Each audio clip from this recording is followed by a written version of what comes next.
it doesn't really matter. I could have ran 49 the first meet out, and if I couldn't replicate it here, who cares what I started out with? So I was just trusting my coach and I. We saw the way practice was going. We knew the way things were trending, and he knew that if I just put together the race the way he's been telling me to, that it would all come together. So I'm just so excited to PR back-to-back. It's insane after not PRing for 6 years. So man, I'm just so excited. I'm just so excited now that I feel like I have it figured out. What difference did you make over from the last time, from yesterday to today, to get it a little faster?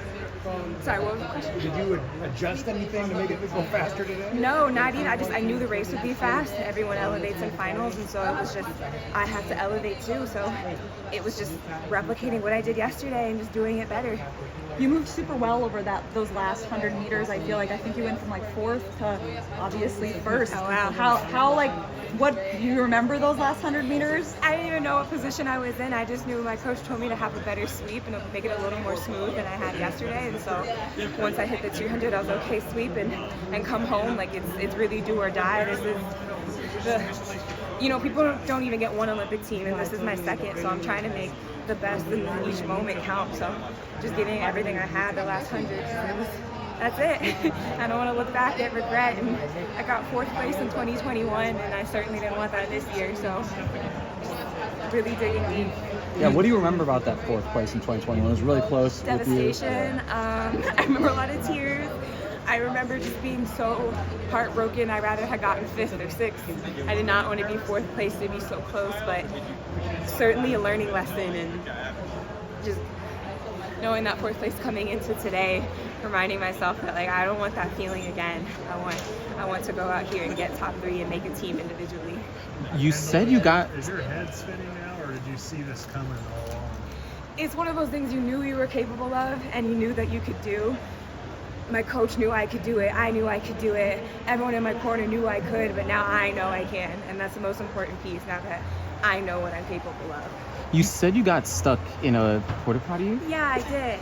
Can you talk about that? Yesterday, I was going to the bathroom, and the lock got jammed.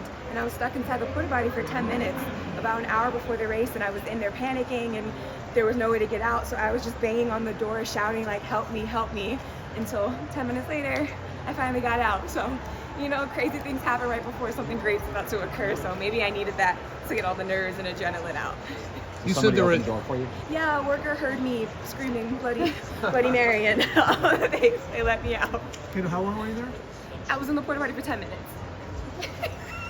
First PB in 6 years. What are you doing differently this year? Just believing in myself, truly. The workouts hadn't changed, the results in practice haven't changed, but finally something clicked up here that said you can do it. You can go out with the best of them, and you can finish better than anyone else. So just really believing and committing to that belief from the very first step. I haven't been doing that.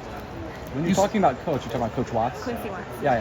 Have you seen him since the race? Yeah, he's the first person I hugged afterwards, and he's so happy. He's proud of me. Like I said, he knew I could do this. This isn't shocking for him. It's not surprising. It's only surprising to the people who've been watching. But if you've been at practice and you've seen what you've seen, and you're Coach Watts, this is nothing. This is nothing shocking. This is nothing that he didn't know was already there. Did he say anything to you when he hugged you? He said, "Stop all that crying." Kendall, you do seem overcome with emotion. Can you explain a little bit about what are you feeling in your heart? What are you feeling in your brain? I'm just grateful, and I'm just so thankful. I really am. I knew I could do this. I knew I could run 49. I knew I could be U.S. champ, and so to finally have it all come together in perfect timing, I'm just thankful. I'm thankful and I'm grateful. So I'm happy. Comparable to the barrel moment you had in 2018 with the relay? I don't think anything will ever beat that moment for fans, and I don't blame it. I don't hold it against them, but this means a lot to me. I think this is a really defining moment in my career for me. So. How long has Coach Watts been your main coach?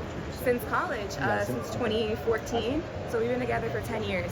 And so I'm glad that I know he's happy that it's finally clicking as well, because I know how frustrating that can be as a coach to see an athlete that you believe in so much, and for her to just not be reaching her potential, and to finally have it all come together. I know he's really excited, but this is just trials. There's still Paris and the actual games to go, so this is just another stepping stone to another podium in Paris. Would you have believed that 10 years ago you'd be standing right here today? I thought I was going to be a lawyer, so no.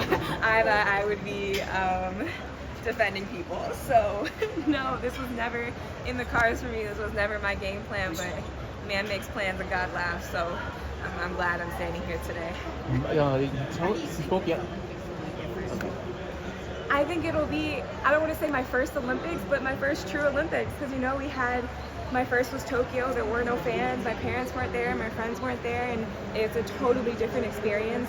And so now I'm so glad that I have a full Olympic experience that I get to have and see what that experience is